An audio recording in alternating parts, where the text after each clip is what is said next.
Hi everyone, this short video is going to show you how to read and use the schedule of readings and assignments. It might be a little bit different than some of the other classes that you are used to. So let's take a look. So our class is set up week by week, and I've set this up Monday through Friday. So our class starts on Tuesday the 22nd. It's going to go through Friday. The next week will start on Monday and it'll go through Sunday. And the same goes for the rest of the weeks. Our weeks start on Monday and they go through Sunday. So the thing that is really important for you to understand is with the accelerated classes, you are doing twice as much work as you would do in a 15-week class per week, because we are doing 15 weeks worth of work in 7 weeks. So it's a little less than half the time. The other thing is, because this is an asynchronous class and we don't have in-class times to do hands-on workshops and stuff like that, you'll be doing some of the work on your own. So this is kind of all the work that you would do each week. So what I've done is I've set this up Monday, Tuesday, Wednesday, Thursday, Friday. I've tried to set it up so that each day is about 2 hours of work. And that's about what you need for the credit hour, the kind of federal guidelines. You do not necessarily have to follow this exact schedule, although I would recommend it, because I've set this up so that if you follow the schedule, you'll be getting feedback in time to help you with the next assignment. So let's take a look at the first week. The first day is the introduction to the course. You'll just follow 1, 2, 3, 4 in that order and complete the work. The next day, the same thing goes. I've tried to link all of the information that you're going to need and the various instruction sheets directly into this schedule for you. So anything that says DQ is a discussion question.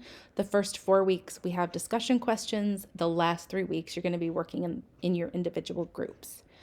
Anything that is labeled HW is a homework assignment. Those are graded pass, fail for completion. So as long as you attempt all of the assignment, you get full credit. And then the other types of assignments we have are short business writing assignments, which are labeled SW and they're labeled in red. That's part of the short writing portfolio that you'll get into starting in week 2. Otherwise, there are the major assignments, which include the annotated bibliography. And then we come down later in the semester, the proposal for the final project, and then the final project itself.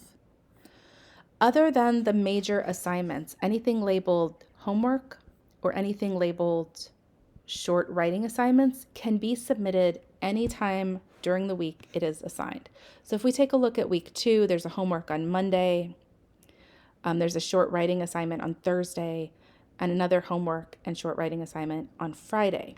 You can submit any of those without penalty anytime until Sunday, right? So during that week, even if you were off a day, if your schedule doesn't really work with a Monday through Friday, that's perfectly fine. As long as the work is done within that week, there's no penalty for not submitting it on the day that they're due.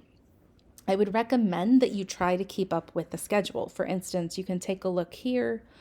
You can see that here you're asked, well, actually, let me go up here. So here you have a direct request that's a positive message. If you complete that on time, you will get feedback before you have to do your next assignment. In general, I will try to be grading every day and turning everything around within 24 to 48 hours on these short assignments, so you can get the feedback and the comments you need in order to figure out how to do better on the next assignment. This semester you have a lot of small writing assignments, and that is to give you lots and lots of practice, but lots of different tries. So remember, the short writing assignments, you get to drop your lowest 3. Same with the homework, you drop the lowest 3. So the schedule is kind of designed to show you how to schedule your time, but keep in mind, as long as the work is done during the week it is due, you will not be given any sort of late penalty for that. You can check the syllabus for additional information about lateness. If you have any questions about the schedule or how to read it or what's due, never hesitate to reach out. I'm always available by email.